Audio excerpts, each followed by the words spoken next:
તો જય દ્વારકાધીશ મિત્રો, આજ આપણે જવાના છે હતાધાર અને હતાધારમાં તમને એક જગ્યા બતાવવાનું હોય તો બ્લોગમાં એન્ડ સુધી બન્યા રહેજો અને હાલો આપણે તમે તો ફાઇનલી મિત્રો આપણે આવી ગયા છે વિસાવદર અને વિસાવદરમાં તમે બોર્ડ જોઈ લેશો. વિસાવદર 2 કિલોમીટર છે અને હવે આપણે જવાના છે સત્તાધાર અને આપણે ગાડી સ્ટાર્ટ કરી દીધી છે અને આટો હાંકવાના છે અને હવે આપણે લઈ જવાની છે પંપે થોડુંક એવું હળવું એવું પેટ્રોલ નાખી દઈએ અને જો શોરૂમ આવી ગયો હીરોનો અને વિસાવદર માંડાવળ પંપે જાય અને પંપમાં પેટ્રોલ નાખી અને પાછી ચાલુ કરી. હાલો હવે આગળ હવે સીધા આપણે પૂગી ગયા ચોકડીએ ધીમે હાંકી અને આપણે સીધા જવા પછી સીધા આપણે નીર ગયા વિસાવદર બાજુ રસ્તે. અને જો તો માંડાવળથી પૂગી ગયા આપણે સીધા ડાયરેક્ટ માંડાવળથી સીધા 10 બસ સ્ટેન્ડે પૂગી ગયો અને જો પછી ડીસીભાઈ તો ફાઇનલી મિત્રો આપણે મળી ગયા. જો ડીસીભાઈ બસ મજા. તો મિત્રો આપણે એક નવા જ મંદિર ઉપર હતાધાર દર્શન કરવા જવાના, કારણ કે હું પહેલી વાર ગયો તો અને તમને જો આ મંદિર ઉપર આપણે દર્શન કરવા જવાના છે. હું પહેલી વાર ગયો તો કોણ ની આવી ગયો એ કોમેન્ટ કરી દેજો.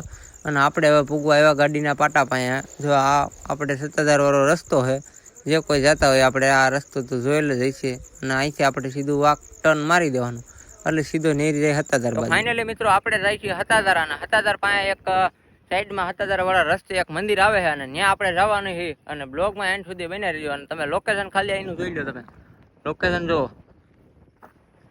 અને જો ઉપર મંદિર છે અને ઓલા પણ હતાધાર છે. તો હાલો હવે આપણે મળીએ સીધા ઉપર મંદિરે દર્શન કરવા જાય છે. હાલો હું આવી ગયો છું હતાધાર પાસે અને જય અંબે વાગેશ્વરી માં દુર્ગામાના મંદિરે દર્શન કરવા જાઉં છું. અને જો તમે બ્લોગમાં એન્ડ સુધી બની રહેજો અને હાલો તમને દર્શન કરાવું મંદિરની અંદર. અને ઓલું છે આપણે હતાધાર છે, તો બ્લોગમાં એન્ડ સુધી બની રહેજો. હતાધારની એક વસ્તુ તમને આજ હું બતાવવાનો.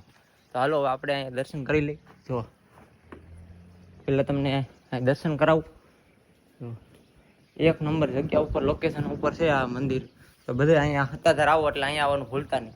અને ઓલું છે આપણું વિસાવદર, જો દેખાય જો સામે નદી ડેમ પણ દેખાય છે. અને આ છે નાની હતાધાર અને આપણે ઓલું છે હતાધાર પ્રોપર, એ ત્યાં હતાધાર છે.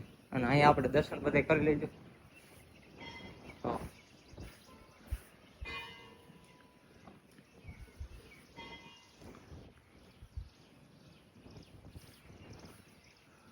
બધા દર્શન કરી લેજો.